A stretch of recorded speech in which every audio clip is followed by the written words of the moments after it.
Here we are, joint collaboration, PFTPM, Chris Sims Unbuttoned, presented by Under Armour. The only way is through. Boom, that's right. That's the only way, big guy. How you doing, man? What's up? Let's get it going today. I feel like I haven't seen you in a while. It's been a full hour. I know Yeah. you like me a lot. You like me a lot, but yes, it's okay. Just contain yourself, man. I'm here for you. We just finished PFT Live an hour ago, an hour and 10 minutes ago. It was supposed to be an hour ago, but Pete was late again. And we are taping PFTPM, Chris Sims Unbuttoned, joint Megapix podcast collaboration. Yesterday was episode 300 of the Unbuttoned podcast, and apparently I was not included in the photograph. Yeah, how dare they? I've only been on your podcast once. Well, other than when we do the joint collaboration. Right. I've only ever been a guest on it once. Well, I don't really have many guests. I mean, I have the big in the middle there who's on, more than anybody, right? Yes. But yeah, I mean, but yet you're still, I know it's kind of disrespectful by Pete Demolitolitis because we do a podcast every week together, so we should be there. I'm a little disappointed in my pecs. My pecs are bigger than that. I don't know why they couldn't find Gerard Butler's picture and put me on there. That can't be Gerard Butler. But we did fix this picture. You know that, right? There you are. Well, Xerxes. Oh, that's good. Hey, Well Xerxes. That's good. The cross-dressing Can we go back to the other Xerxes. Can we go back to the other one? Let's go back to the other one. Because I can't say whether or not Chris's pecs are bigger, but I do know this. His cage is bigger. He's got more flesh below the pecs. Definitely. In that photo. 100%. And I've witnessed the subtle growth of that area over the past few years. Oh, thank you. And go yourself. Just telling you. Thank you. Just telling you. All right. Let's get to it. Last week, Chris narrowly beat me when it comes to the straight-up picks. He was 11-5. I was 10-6. 8-7-1 against the spread was Christopher. I was 7-8-1, but I won in the category that matters. Best bets, 2-1. It does. I am damn hot on his heels. You 8-7 for the year. 9-6 is Chris, and we're gonna have some fun today. We go through every. You're gonna make Kristen spend like 2 hours after we're done, going back and removing all of your curse words. That's like 3 already. Okay, well at least they know where they're all at. It shouldn't take that long. It's gonna be in the first 3 minutes. All right. But I thought, I don't know. I don't know how any of this works on Peacock. I thought that we have a rating that says basically you can let your kids watch it, and maybe you should not. All right, Thursday Night Football. Let your kids watch that. Let them stay up and watch the whole thing. The Tampa Bay Buccaneers at the Philadelphia Eagles. The Bucs are favored by 6.5 points. The over/under 52.5. Chris, who do you like? Well, I'm going with the Buccaneers. How can I go against them? I mean, the Bucs are, in the conversation for one of the best teams in football, if not the best, right there, toe-to-toe with the Buffalo Bills. They're just too explosive on the offensive side of the ball. I do, as we talked about earlier today, I do think the Eagles' defense, can pose some problems and some issues and might slow them down to an extent at times. They err because of their big front. They err on let's stop the pass game. Let's slow that down. Bucs run game good, but not great, but you still got to respect it. But I just think between the system, the weapons of the Bucs, they're still going to put up points. On a bad day, the Bucs are going to put up 30. I mean, that's kind of the team they are right now, at least in my eyes. And, the Eagles, I appreciate the way they're coached. They do have some talent on the offensive side of the ball and can cause some issues there. I just don't know if they're built to be in a shootout, in a passing game. I think their offensive statistics, as I told you, are a little misleading. They feasted on the poor, and when it comes to playing better defenses, they're not great. So ultimately, 31-20 is what I'm going with the Bucs, Mike. That is very close to the score I've selected at 34-21. I hope it's a closer game. I hope it's an exciting game. I won't be upset if the Eagles cover that 6.5-point spread because that means, hey, we were treated yet again to another compelling primetime game. But I think the Buccaneers and the Eagles are in two different classes. Of course, I thought that on Sunday between the Panthers and the Eagles. We're learning the Panthers aren't as good as we thought. Yeah. But I remember a few weeks ago when it was Cowboys-Eagles, it's like, wait a minute, the Cowboys are here, the Eagles are here. Right. Well, the Buccaneers are here, and the Eagles are here. It's that simple. And you're going to have that from time to time when teams collide. There are just a small few that are at the very top, a small few at the very bottom, and everybody else is in between. The Eagles are in the in-between, and the Bucs are at the very top. And it's that simple. It's that simple. Yep. And I'm surprised the spread's only 6.5 points. There can always be some sort of a late backdoor cover that allows them to take a 13-point game and make it a 6-point game. But I think the Bucs are going to win this one, and they should win it easily. Yeah, I think that too. I think it's kind of like they hang around for a little while, but almost like what happened to the Eagles versus the Chiefs.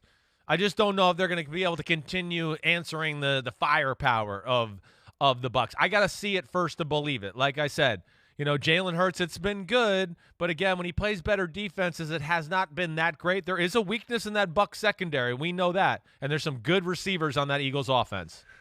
Okay, so the Bucs are at the top, the Eagles are in the broad middle, and at the bottom are the Miami Dolphins and the Jacksonville Jaguars. It's a good thing they don't play each other this weekend. Oh, wait, they do in London. Sorry, London and everyone else over there. Although one thing I've learned from the folks who enjoy following the NFL in the UK, Ireland, Wales, Scotland, all of the other communities in that island, it is an island, confirming it's an island, They will take anything they can get. They love the NFL so much. We can send them the worst possible game, and they will eat it up like they did on Sunday, Falcons-Jets, and like they'll do this Sunday, Miami at the Jaguars. The Dolphins are a 3-point favorite. The Jaguars have lost 20 in a row. The over-under is 47. Will the Jaguars snap the second longest officially losing streak in NFL history? Do we know what the status is of, is Tua definitely starting? That's one thing that will definitely play into my mind a little bit. Go ahead. We don't know it definitely, Yeah. but I think he will. He's activated from injured reserve. He practiced yesterday. I think if he's good to go for those purposes, he's good to play. Yeah, to me, it's a coin flip game. I do. I don't look at like Jacksonville being outclassed in this situation. In fact, I think Jacksonville's offense in a lot of ways is better than Miami's right now. Trevor Lawrence has been very good. He really has been. There is talent on that Jacksonville Jaguars defense. And the Miami defense, which I think is pretty good, or at least better than statistically it shows. I don't know. I'm getting to the point a little bit that like maybe they're worn out. Maybe they are, they're just getting beat down by inept offense all the time. And the Miami offense is it's underwhelming at this point. It really is. I'm torn in between this one. I'm going to go Jags 20-17 here. I am. There's a part of me that wants to take Miami and think that Tua might give them a boost emotionally and put them over the top here. But, I do think the 20-game losing streak and all that is in the Jacksonville head, in their heads. And I think, they do have talent. And I guess I just don't trust the Miami Dolphins offense. I think this is the week the Jags do it. But I do have trepidation for sure. During PFT Live, I gave you a pretty strong hint that I was leaning Jaguars, so I'm surprised you're not seizing an opportunity to go against me here. I am taking the Jaguars. I think it's time.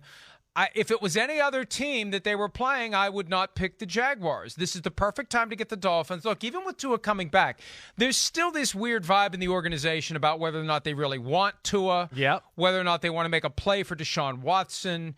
It's just a strange time for the Dolphins. And also, they're the guinea pigs for this idea of sending a team to London and not giving them a bye on the back end. And some of those players may be a little pissy about that. They may be thinking, wait a minute, we're going all the way over there and playing this game, and then we got to come back and play a game next Sunday? Are you kidding me? Against a team that had a week off to get ready for us? They play the Falcons coming off of their post-London bye. So I just think the Dolphins are in a bad spot right now. They got blown off the field on Sunday. They got to pack it up and go to London.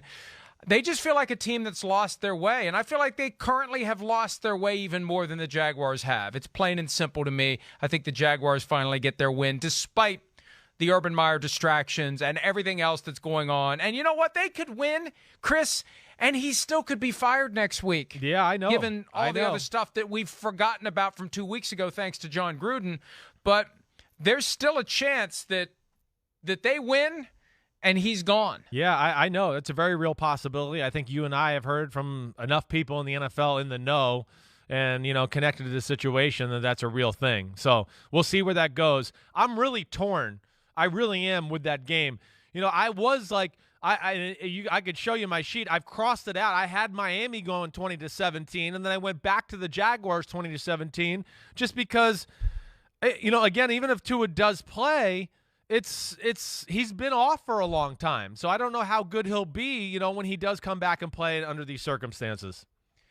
All right, 1 o'clock Eastern games from Sunday of Week 6. Chargers at the Ravens. Man, that's a game that should be in prime time somewhere. Chargers at Ravens. The Ravens are 3-point favorites. According to the PointsBet Sportsbook, 90% of the spread money is on the Chargers. Chris, is 3 points not enough or too much for the Ravens to give the Chargers the over-under again, 52? Who do you like? I think it's too much. I'm going with the Chargers to win the football game. I am. I think they match up pretty well with the Baltimore Ravens. Here's my concern. Baltimore on the offensive side of the ball is not as good as running the ball as we've seen in years past. They're not. Now, their stats are going to say they're pretty good because, of course, they got Lamar Jackson, and he can scramble and make some crazy plays. But when we're just talking like traditional running back, run the ball, it's below average right now in the NFL. And that's where I look at it and go, the Chargers certainly are not good in run defense, but, they have that aspect playing for them. I know Lamar Jackson, he's throwing the ball well. But when I watch on film, I'm not sitting there going, oh, my gosh, this pass offense is amazing. And I do think that the Chargers have speed up front to contain Lamar Jackson. So that's where I like the Chargers on defense. And then, again, as you've heard me say, I'm not sold on the Ravens defense. I know they're 4-1, and it's amazing that they are, and they're tough to pick against. But I do think this is a different animal coming into town right now with the Chargers and their offense. And they got to believe in themselves and what they are. Herbert's awesome. The weapons are awesome. They protect the quarterback, and they can run the ball just good enough. That's why I'm going Chargers 31-27. I am going the other way on this, and Pete has pointed out that my tentative score takes the push because I had 30-27 Ravens over the Chargers. I will split the baby on this one just like King Solomon. I'll go Ravens 30, Chargers 28. So okay. Ravens to win, Chargers to cover, and Justin Tucker with a walk-off from 51 to win the game. That's what I'm calling. Wow. Look, yeah. I know the Chargers right now, you would look at it and say they're the better team. And maybe they are.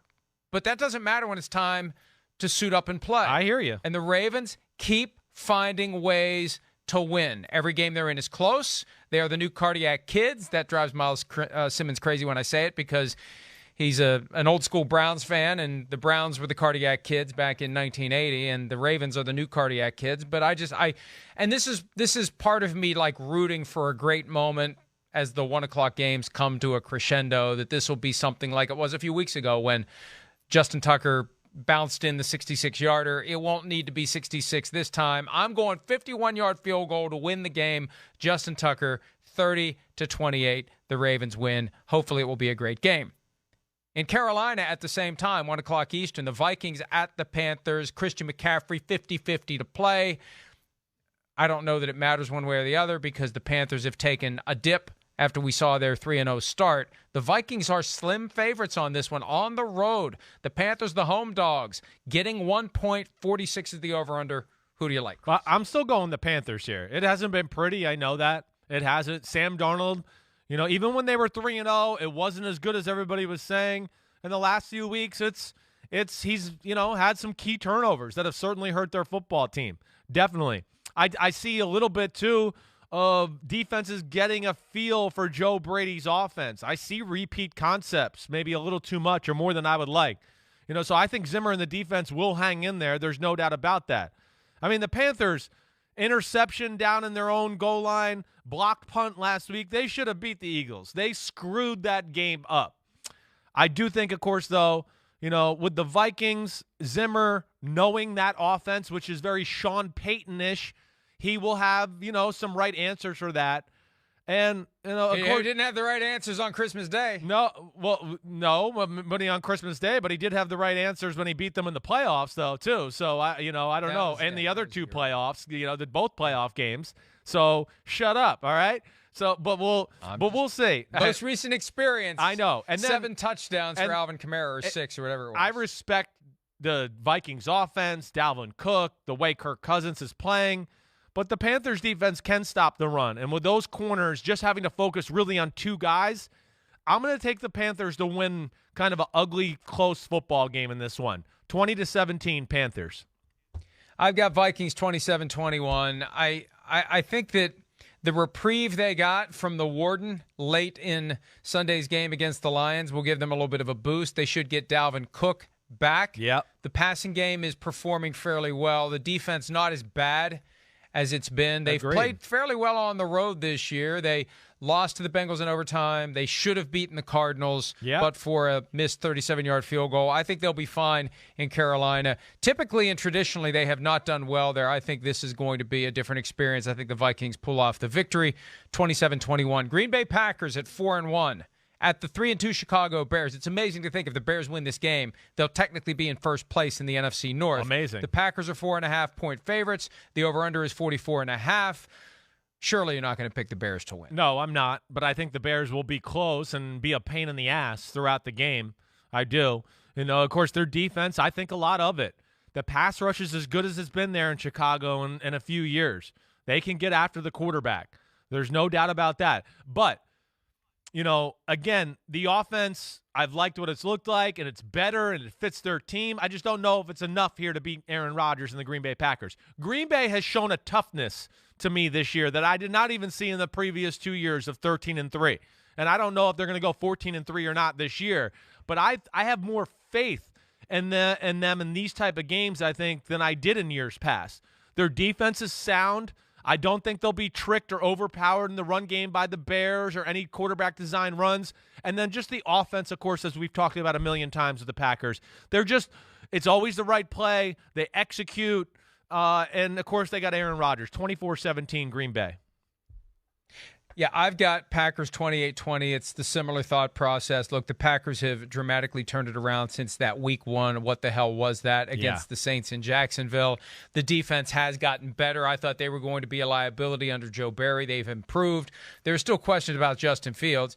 And I think that this line of only 4.5 is influenced by the perception that the Bears are better than they are by virtue of what they did to the Raiders. I think anybody would have beaten the Raiders last weekend as we learn more and more about the disarray caused by the John Gruden email that came out Friday and the questions that were lingering behind the curtain, including John Gruden surely having an inkling that there was going to be more that was going to result in him being out of a job. So I don't know that I'm all that impressed with what the Bears did last week.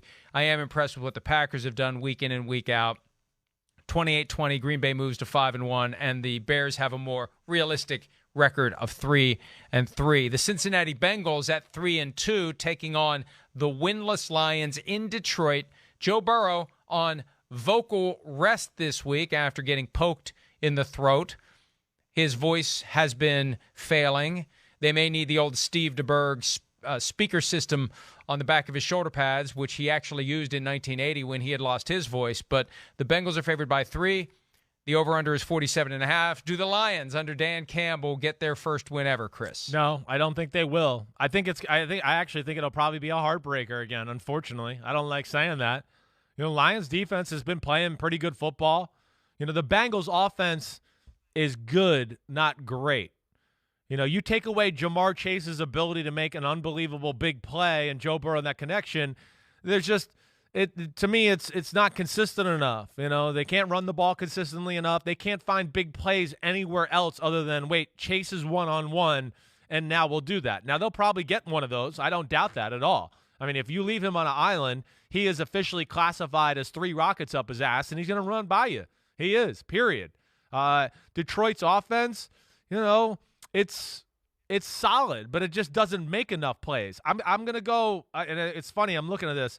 I'm going to go Bengals 19-17, and I'm realizing as I'm looking at the schedule that the Lions have lost 2 games already, 19-17, so I'm going to make it a third time. Wow. So you are taking I'm the threading Lions the needle. cover Yeah, right. by a point. I'm noticing that this is the second time this week I've picked the final score of 28-20, but that's the number that popped into my head. Who cares, right? Maybe if I just pick every game as a final score of 28-20 all year long, I'll eventually be able to say, hey, I got a hole in one here or there. I picked one exactly accurately, but I like the Bengals to win this one. I don't think they are going to be able to slow down Jamar Chase and Joe Burrow. I think Burrow will be fine. I feel badly for the Lions. I respect the fact that they keep coming back and they keep fighting and they don't quit, and they are going to win one of these weeks. But until they do, Jared Goff, happy birthday, by the way, to Jared Goff, he still has not won a game when Sean McVay is not his head coach, and I think that streak is going to continue. Yeah, unfortunately, I'm with you there.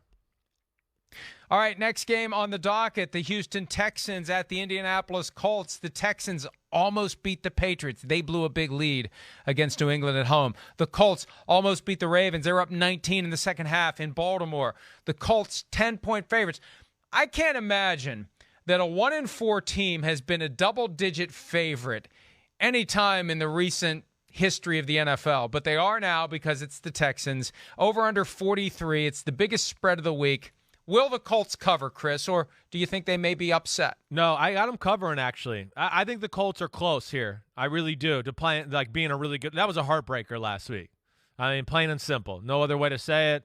You know, you should make that field goal at the end and be up by 11 points, and that would have been night-night. Either way, respect to the Ravens, but – the Colts, I think, have gotten better and better. Carson Wentz is finally playing some pretty good football. And, yeah, I know Houston was good last week, but this Colts offense is better than the Patriots offense. I mean, come on.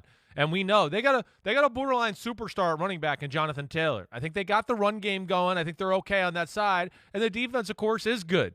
And they got more talent, you know, as far as in their front seven than the Patriots do, to harass Davis Mills and cause some problems there. I'm going 28-17 Colts, Mike. I've got 35-17 Colts, so basically same idea with one more touchdown. I think the Colts can take a lot of solace in how they performed on Monday night, even though it ultimately fell apart. And they know that on Monday night this week, the Titans have to play the Bills, and the Bills are the best team in football right now. I mean, the Colts can still win that division. The Colts can still make some noise. And even though 1-4 seems dire, they're in the perfect division to turn around 1-4. I mean, look at it. The Titans are 3-2. The Colts are 1-4. The Texans are 1-4. And the Jaguars are 0-5. The Colts have a chance to make a move. I think they will. I think they get the win. I think Carson Wentz has learned how to reasonably protect himself, and they're moving in the right direction, even though they did blow that 19-point lead. All right, Rams at Giants. The Rams favored by 9.5. The Giants have more injured players than they have healthy players. Aaron Donald missed practice on Wednesday with a knee injury, which is just something to keep an eye on. They could have just called it a veteran rest day, but if he's getting treatment, they can't hide that knee injury unless they're the Buccaneers and Tom Brady. So the Rams, will they cover? And let me say this. I'm intrigued by Deshaun Jackson getting a chance to play a game at MetLife Stadium again against the Giants. I think that Deshaun may have something up his sleeve for the Giants come Sunday afternoon. What do you think about this one with the over-under of 48.5 and the 9.5-point spread, Chris? Well, all right, the Daniel Jones, that's a big factor in this game. I mean, it really is. I mean, it changes my thought. Now, I mean, I'm going to pick this right now as if he's playing. It sounded like the reports yesterday that it was headed in the right direction, right? Was there anything that changed here recently? Right? I mean, I know we're not going to... No, but you still have to get the final clearances, and then you have to have no symptoms, and you just never know with a concussion. But for now, it looks like he's got a good chance to be able to play. Right. We got no Saquon, right? So that's a no-no. That's not happening.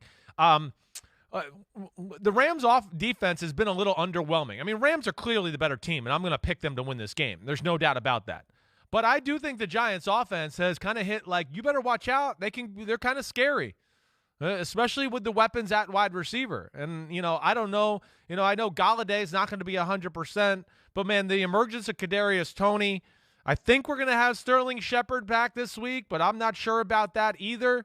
So there's a lot of unknowns here, but I do think, hey, it's the Rams going cross country, 1 o'clock, Giants. They're going to think they're better. They are better. I know that. This is one of those where I'm going to say I could just see them kind of like sputtering a little bit for a little while. I'm going to go Rams 28-24. I do think the Giants will fight them tough and make a few plays on that defense. I do, but I don't think they're ultimately going to win. I think Stafford and company will make too many plays, and the Giants won't be able to keep pace. Kenny Golladay not expected to play after hyperextending his knee last week. Look, the Rams have a couple of extra days to get ready for this one. And the Rams are just better across the board. The Giants are banged up. I'm going 38-20. I wouldn't be surprised if the Giants keep it close, but we got to pick one or the other. Yeah, I got you. I'm picking 38-20. I could see it your way, too. Covered by the Rams, right. And I think a big day for Deshaun Jackson. I just got the pasta and meatballs gut feeling that we're going to see a lot from Deshaun Jackson. Chiefs at the Washington football team. Kansas City favored by only 6.5 points, over under a 55.5, the highest over under of the week. 89% of the spread money, according to PointsBet Sportsbook, is on Kansas City. Who do you like, Chris? Well, I mean, it's scary to me. I'm going to pick Kansas City Chiefs and Patrick Mahomes, but hey, listen, Taylor Heineke, that Washington offense, people are crazy if you don't think they're going to be able to move the ball in the Chiefs defense. They're crazy. The Washington can run the football. They'll be able to run the football against Kansas City. And they got weapons at receiver and tight end that are going to be able to stretch the field and cause some problems from Washington. I think they're going to score a lot of points on the Chiefs. The problem is, I think, the Chiefs are going to score a lot more points than Washington. I do think that Patrick Mahomes and company, hey, it's close. They messed it up a little bit last week. I'm not necessarily panicked about the offense. It's just there's no room for error. And with this game, an underwhelming pass rush right now from Washington. The defense is all over the place. They can't stop the pass at all. I'm going to go Chiefs in a shootout. I'm going to go 38-31. I got 38-24. So you've got the Chiefs covering by a half point. I've got them covering by more than that. Either way, we both like the Chiefs, and we both like, if my math is correct, and it rarely is, the over on this one. Could be a fun game. Yeah, that's the last I think it one. Will be. In the 1 o'clock window, week 6, to get the Sunday rolling after it gets started with that game in London between the Jaguars and the Dolphins. Let's take a break. The late afternoon games, including the Cardinals, with a very difficult task if they hope to remain unbeaten. More PFTPM and Chris Sims Unbuttoned right after this. PFTPM, Chris Sims Unbuttoned, joint Mega Picks podcast. Chris Sims Unbuttoned, presented by Under Armour. Late afternoon games, of which there are only 3 this week, Chris, because for the first time this year, teams on buys. 4 of them. Check your fantasy lineups and make sure that you aren't starting someone who isn't playing. Although, in some situations, 0 is better than the negative that you get from time to time from some of these players or defenses, as the case may be. Let's look at the game that is going to go down in Ohio. Northeast Ohio, to be more specific. Arizona Cardinals 5-0 taking on the 3-2 Cleveland Browns. The Browns 3-point home favorites, over under 49.5. Kyler Murray and Baker Mayfield meeting for the second time ever. A couple of former teammates at Oklahoma who were both Heisman winners and number 1 overall picks. Chris, I went back and forth on this one, but between Chandler Jones being on the COVID list and not likely to emerge from it, Rodney Hudson being out likely, and Kyler Murray now being banged up, I'm going Browns. I'll go ahead and take my shot first. I'm going Browns by 7, 24-17. I think it's time for the Browns to get to 4-2 where they should be, and the Cardinals to get a loss in the column like they should have had by now. I'm going Browns as well, Mike. I am. And, honestly, I feel kind of confident about it. I do. You mentioned those injuries. Yeah, they're pretty big time. Kyler Murray, I expect him to play. But I think ultimately, the Browns defense, I think, matches up pretty good with Arizona and their scheme and the way they like to play. I do. And, of course, they have the team speed and the athletic freaks on that side of the ball to match Arizona. They play the same scheme the 49ers do that we saw last week. So they're going to be able to take some things away from that as well.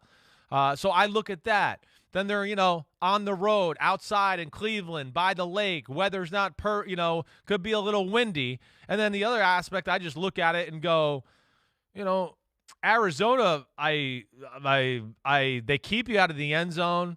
You know, they of course can force plays, but this is the best running team in football. They're almost an unstoppable force running the ball. There's nothing you can do.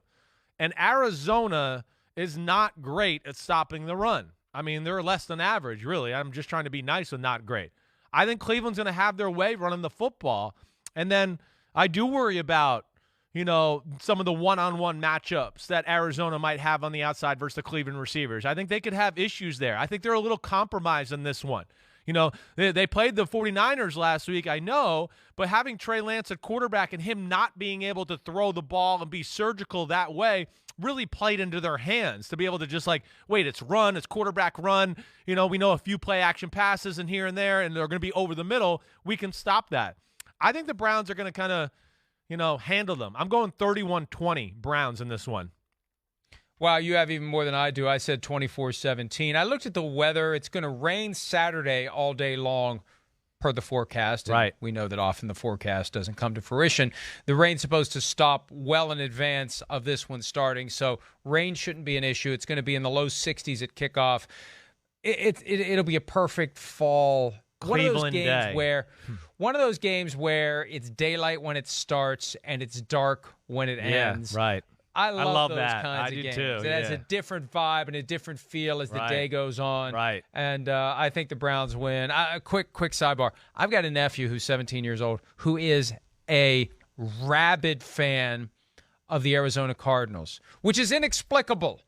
There's no reason. He locked onto them back when they had that phase of a couple of years where they got close to the Carson Super Bowl. Palmer and Bruce Arians. They lost to the Panthers in the NFC Championship, but he has not wavered. He has not found a new team. He understands you got one team and you hate the 31 others. They're going to the game. I have advised him, do not wear your Cardinals colors. Never, ever, ever wear the colors openly of the road team in another team's stadium. It is not in Cleveland. I wouldn't. Verbal abuse or the potential for physical abuse, but they're going to that game. They will be sitting in an undisclosed section and they will be dressed in neutral clothing. Wear a PFT shirt, nephew, so everybody can know. That'd be even worse. That'd be even worse than wearing the Cardinals mascot costume. Don't you have a niece that's a Browns fan too? Yes. Are they going to the game together? Or no? No, it's different branches of the family. Okay, tree. So they're not. Okay, that's interesting dynamic. I do remember you telling me that. Okay, so you got different branches of the family with a little civil war there. I like that. But I am excited to see this, and of course the storylines around it. There's, out of all the games this week, and I mean, I'm just going to double check myself here. There's more freaks on the field in this one than any of them. And then, of course, the Kyler Murray, Baker Mayfield, and, you know, being from the Oklahoma and back-to-back Heismans and #1 picks like you brought up today, it is cool. I'm excited to watch this one. I might be more excited to watch this one than any other game the whole week. By the way, my niece is having a little boy in March. Wow. And she told me yesterday that she's going to name him Miles, after Myles Garrett, but spell it Miles. And if the Browns win the Super Bowl, they're going to name the baby Garrett instead of Miles. Well, I said, well, you know, in all fairness, chances are the baby's name's going to be Miles because I don't see the Browns winning the Super Bowl this year. But if they do, the baby will be Garrett. And so I don't understand the thought process, but I just accept it. I'm just happy that she's happy, and we're going to have our first baby in the family in 14 years. I am so excited for that. I can't tell you. I'm going to spoil the shit out of that kid. Just mark my words. That kid is going to be so rotten. He's going to be such a little punk because Uncle Mike's going to give him everything he wants. Good, you should. I mean, don't close the door on the Browns being a Super Bowl team. Don't close it yet. I wouldn't do that. I think this defense will get better and better. You know, I don't think they're as good as they are statistically right now because they've had some poor offenses that they got to play. They got to play Davis Mills when Tyrod Taylor got hurt, Justin Fields on the first game. They did give up 47 points 4 days ago. I know that. Listen, it's a matchup world, and of course the Chargers are really freaking good and match up well with them. But I'm not going to give up on them. It's a lot of young guys, very talented, learning a new system. I would be shocked. I will be shocked if their defense doesn't get better as we go down the stretch here. All right, the Las Vegas Raiders taking on the Denver Broncos. Both teams were 3-0 at one point. They're now both 3-2. They play in Denver, where the Broncos are 3.5-point favorites with an over-under of 44. Chris, what do you think? A lot of turmoil for the Raiders. interim head coach, a lot of questions, a lot of issues. Can they pull it together and go to Denver and pull off what would be an upset? I don't think they could pull off an upset. I am going to play kind of like, the pasta and meatballs angle, that this somehow can maybe bring the team together a little bit. And you can also, like, catch the other team in the, they're dysfunctional right now. We should win this game. I do think there's that psychological element in play there. I think added to that is, the Broncos offense has been underwhelming as of late. I don't know any other way to say it. I mean, even when they beat the Jets 26-0, it wasn't pretty. It wasn't. They've been hurt by the receivers, or being hurt, for a stupid way to say that.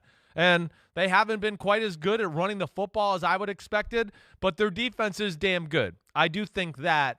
And, of course, with Von Miller and that D-line, I think they're going to be able to get some pressure on Derek Carr. I do think that Vic Fangio knows how to defend that system to a degree. So I'm going to go like a close one here. I'm going to go Broncos 23-21. Just kind of like one of those, gut feelings that it just stays a little closer than it should be. Yeah, I think that this is too much for the Raiders to overcome in just 1 week, because it started on the cusp of one game and it really came to a boil in the aftermath of that game, and it's a lot to adjust to. It's a lot to take into account and deal with and process. And these days when you should be really laying the foundation for what you're going to do on Sunday, they're not able to do it. I think the Broncos take full advantage of it, and they will not shed any tears for one of the teams they hate more than any others. 24-13 is the score I'm taking. Broncos need to get back on the right track if they want to compete for 6 seed, 7 seed wild card spot. They need to win this one. They blow this one, and they could potentially fall apart. So I think they pull it off. The last game in the late afternoon window, and potentially one of the more exciting games of the day, America's Team 1.0 takes on America's Team 2.0, the Cowboys and the Patriots in New England, where the Patriots are 0-3 so far this season. The Cowboys have won 4 in a row since starting the season with a loss to the Buccaneers. 3.5-point favorites are the Cowboys at Gillette Stadium with an over-under of 51.5. Chris, can the Patriots get their first win at home of 2021? I don't expect it. I don't. You know my thoughts, and I think your thoughts are the same with the Cowboys offense. I mean, it's tough to stop them. Well, what do you stop? And the thing that's great about them is they make you stop the run first. They're not like, we want to put up big passing numbers and obsessed with that. They're more obsessed with, like, we're just going to try to win the game. We're going to try to whoop your ass. That's what they want to do. And they got a lot of ways to run the ball different ways. I love when they pull double guards or double linemen and get out in the edge and smash people. And of course we know the passing game and the weapons there are special with Dak Prescott. So as much as I think of this Patriots defense, I just think it's tough. And I don't know, the Patriots defensive front's been a little unimpressive to me to this point. I expect them to be a little bit more dominant, whether it's the run or the pass rush. I think the world of the Belichick, and I think they'll have a good game plan to kind of give them some issues. But then the other side of the ball, too, it's like, the same thing. I know the Cowboys defense is not great, but they cause turnovers. And, I mean, just nobody can make a play up in New England on the offensive side of the ball. I've never seen anything like it. I mean, it's just 12 plays, 80 yards, 15 plays, 60 yards, 4-yard pass, 4-yard pass, 5-yard pass, 3-yard run, 4-yard pass. I can't get it done. So I think they're going to be a pain in the ass because of the defense, but I'm going to go Cowboys 24-17. Yeah, look, I think the Cowboys' offense is too good right now. The Bill Belichick approach is take away what the other team does best. The problem is they do everything pretty damn well. Right. You take away the run, right. Dak Prescott's going to carve you up with his arm and his legs if need be, but mainly his arm. You take away the pass, you got Ezekiel Elliott and Tony Pollard to worry about gashing you between the tackles. So I think that the Cowboys are just right now too good. At some point, the talent gap is too large for anyone to bridge, and I think that's exactly where the Cowboys and the Patriots are right now. Dallas 31-23, they moved to 5-1, and the Patriots, who pulled off a victory that shouldn't have been a victory last week against the Texans, they're at 2-4, and man, it's going to be hard for them to make up ground when they can't win a game at home. All right, let's take a break. When we return, primetime games, Sunday night, Monday night, Geno Smith starting a game about 75 miles from where he played his college football. Seahawks, Steelers, and Bills, Titans. We'll talk about those when PFT PM and Chris Sims Unbuttoned, presented by Under Armour, continue right after this. Welcome back to PFT PM and Chris Sims Unbuttoned, presented by Under Armour.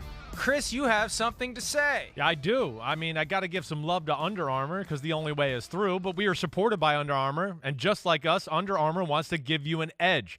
They are focused on performing better and taking their game to the next level. Just like me and Florio, we self-scout each other a lot. Everything from running shoes that propel you forward to hoop shoes that give you insane grip. They even make hoodies that reflect energy. We're not just about the end result, winning or glory. Under Armour is about the hard work, the dedication, the cycle of training, the competing, and the recovering. We give you advantages, but not shortcuts. The only way is through. Damn, I'm good. Way to go, Under Armour. We must protect this house. The only way is we must protect this house. I was very self-conscious about what I'm wearing, looking for logos. There's no Under Armour logo, but there's no other logo, so I'm good to go. Well, that's stupid West Virginia logos on there. Well, I'm talking about no manufacturer logo. I remember now. I remember now the manufacturer. I won't say it because we're presented, at least for today, at least in this setting, as far as I'm concerned, by Under Armour. But there's no logo. Let's just say that there's no logo other than WV. I think we still play Texas, right? I'm not claiming them anymore. I don't claim Texas either. It's so sad to see West Virginia football as a second-tier program sinking to third tier. And there's so many people here in West Virginia that are blind to it. I'm not, so I just basically opt out. We opt in for Sunday Night Football. West Virginia University's own Geno Smith comes back to the area, back to Heinz Field, a place where he played a game or two during his career, taking on the Steelers as the starting quarterback for the Seattle Seahawks until Russell Wilson returns from that middle finger injury. The Steelers are 5-point favorites with a 52.5-point over-under.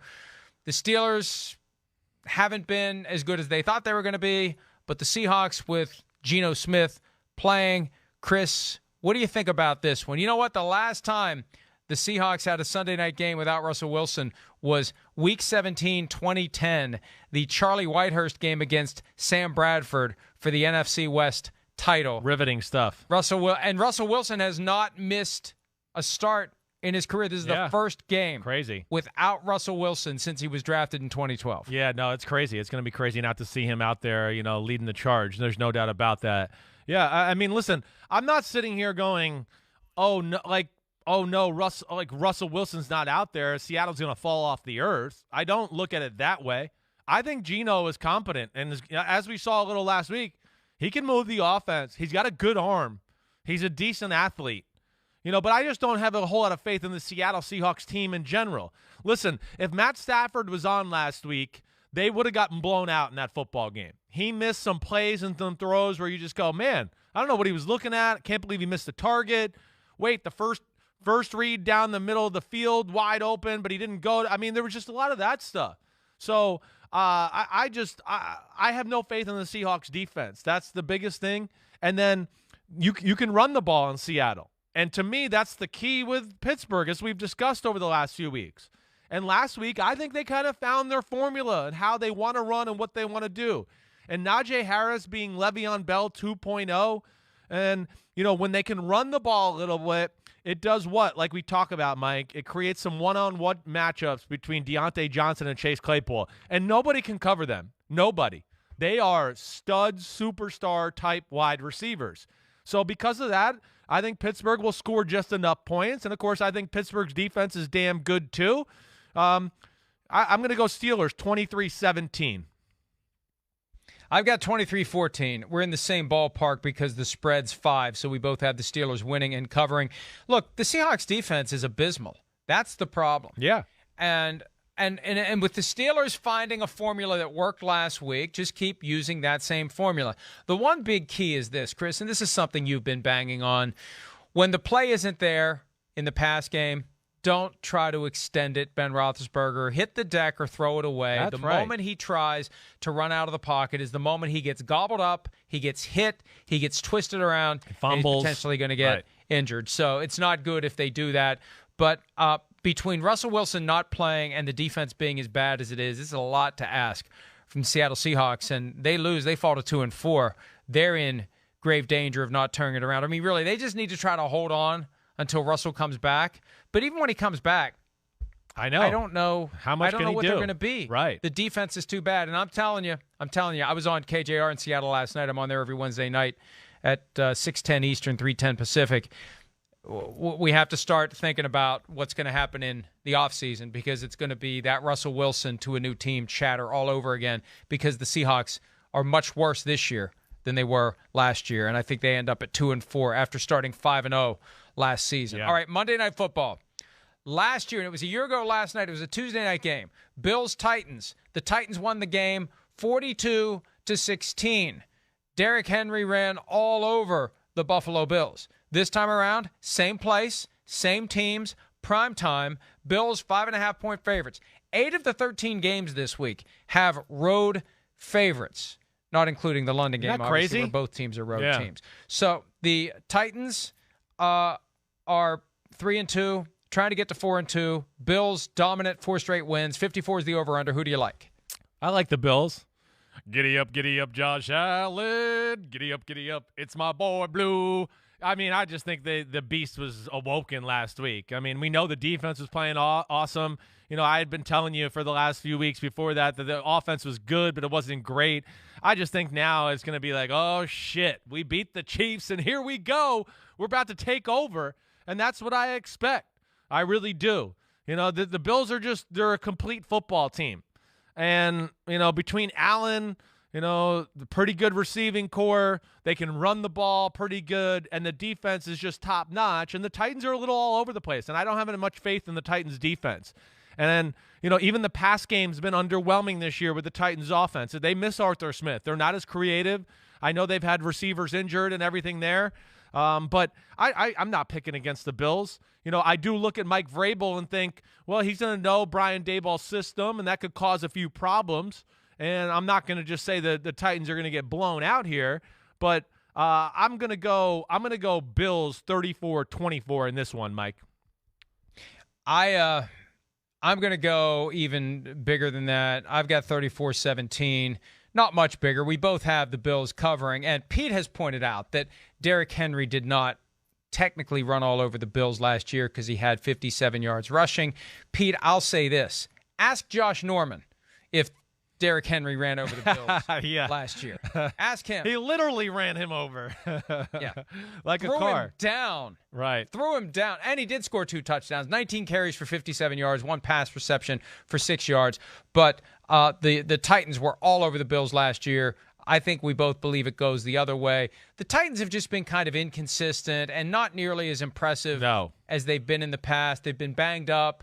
They screwed around with the Jaguars a little bit, and I just think the Bills right now are on a mission to prove to everyone that they're a Super Bowl team. And the fact that they got blown out by the Titans last year in a night game, I have a feeling they've been hearing about it this week. Yeah, I'm sure. That's the best way to keep them from getting a big head after beating the Chiefs. Hearing Sean McDermott all week saying, you guys haven't proven anything. This team that we're about to play kicked the shit out of you last year. Yeah, I'm with you. I don't think they're the type of group that's going to let up. I don't. And, last year they weren't quite, themselves at that point. They were still kind of getting the confidence and trying to figure out how good of a team they were. So, but how about that road thing? That is a real, it's weird, but I think the days of home field advantage are over. The way crowd noise is pumped in at practice all the time at all these teams' facilities. And I do think the fact of, one team goes on the road, is totally focused in the hotel, there's no distractions. I think all of that's playing into it a little bit, and there really isn't much home field advantage in the NFL anymore. I haven't studied this, but remember last year when there were so many comebacks, and one of the reasons is the road team isn't crippled by the sound of the home team's crowd when they smell blood in the water. But the other side of it, The home team doesn't have to worry about the home crowd murmuring and booing when they fall behind. That's true, too. So they can come back, too. So I'm curious how the home teams are doing when they fall behind, because it could be they fall in a hole, the crowd starts to get a little restless, and they feel and that the home pressure. team can't operate like it did last year. Let's take a break. When we return, the best bets and our patent-pending Folsom Prison Blues pick. We're already infringing on a copyright with it anyway, so what the hell? More PFTPM and Chris Sims Unbuttoned right after this.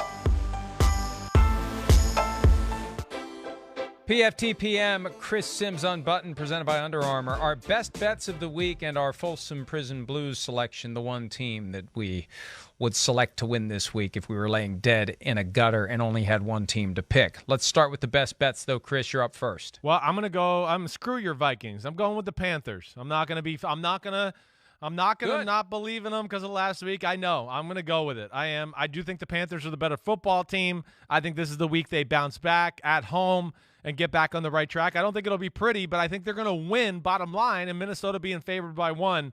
I got to go with the Panthers. I'm going to go with the Kansas City Chiefs right out of the gates. Just like a couple of weeks ago, going on the road against an NFC East team, overmatched opponent, a team that is struggling, and a Chiefs team that needs to get back on the right track ASAFP. Given 6.5, that's not nearly enough. I think that is artificially reduced by this perception the Chiefs have lost their swagger. They haven't. The Chiefs win this one big. Yeah, I hear you there. I want to think that. I'm scared. I'm scared. They were definitely one of the teams on my radar. I even thought about going in the over in that game because I go 55. I know that's the highest spread of the week, or over under of the week, but I want to go. I think this game can be in the 70s as far as scoring. So that has crossed my mind, but I don't like doing over unders. I'm going to go with the Browns. I'm going with the Browns here. And -3. I just feel like at home it's the right matchup for them. Fall day, like you talked about, grass field. I'm going Browns to cover the spread, 31-20.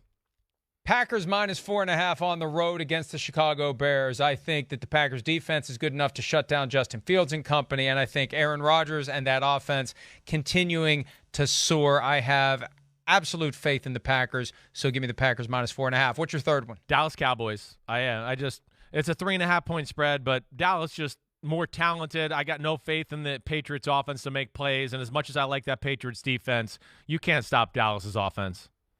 Okay, I'm going to do something I don't think I've ever done before. Whoa. I picked the Ravens to win. I picked the Chargers to cover. I'm taking the Chargers as one of my best bets to cover. Why? Because if the Ravens win this game, it's not going to be by 10. Yeah. It's not going to be by 7. It's going to be by a walk-off field goal that lets them win but not cover the spread. Otherwise, the Chargers flat out win. Either way, I'm covered. I got the Chargers. All right, give me your Folsom Prison Blues. Pick the one guaranteed victory of any team straight up this week. I think I'm going Colts. I am. I mean, that's the one that jumps out to me. They're clearly better than. I think they're playing good football. I think they're going to get back on track. Yeah, I agree with you. We pick the same ones every week, but sometimes they're pretty obvious. I thought about Rams, but I'll go Colts. That's it for now. Enjoy the game. See you real soon. See ya.